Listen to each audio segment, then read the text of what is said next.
Do you ever feel like you can't catch your breath? My name's Jamie Dana from Elevate Counseling, here to share a running story with you. So my friend Brian organized a group of trail runners on Dean's Hill Park, for those of you that are familiar with the valley or like the running circuit. And we were going pretty fast, and I was following relatively closely behind him. So this was the first time I had been out in this area. And he gave me some fair warning, which I do appreciate. But we were coming up to an area that was about a third of a mile long, that was a pretty steep climb. And when we were finished with this area, Brian said to me that he noticed that my breathing had gotten kind of shallow as we were coming up towards the end. And he suggested to me to practice some breathing techniques.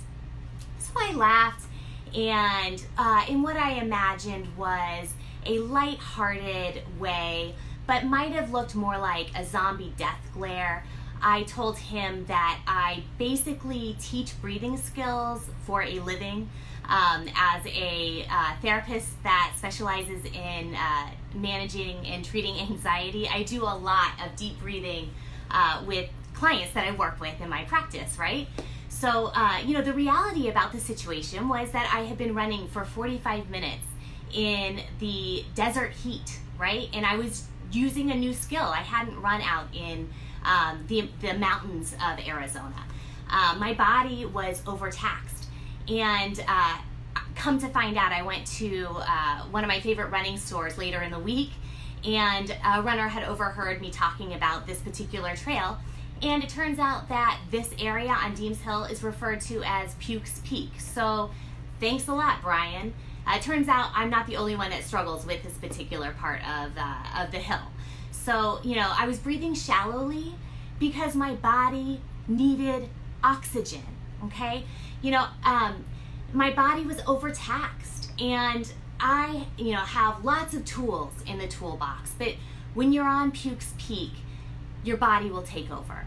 And this is true for our emotional stresses in the same way that it's true for our physical stresses. So sometimes I meet with people in my office, and they will say things to me like, I never want to feel that way again, the way I felt this one time. Or, what if something bad happens?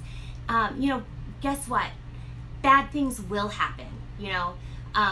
It doesn't matter the depth of certain feelings. What matters is how long you stay in those feelings. So coping skills are there to help you cope.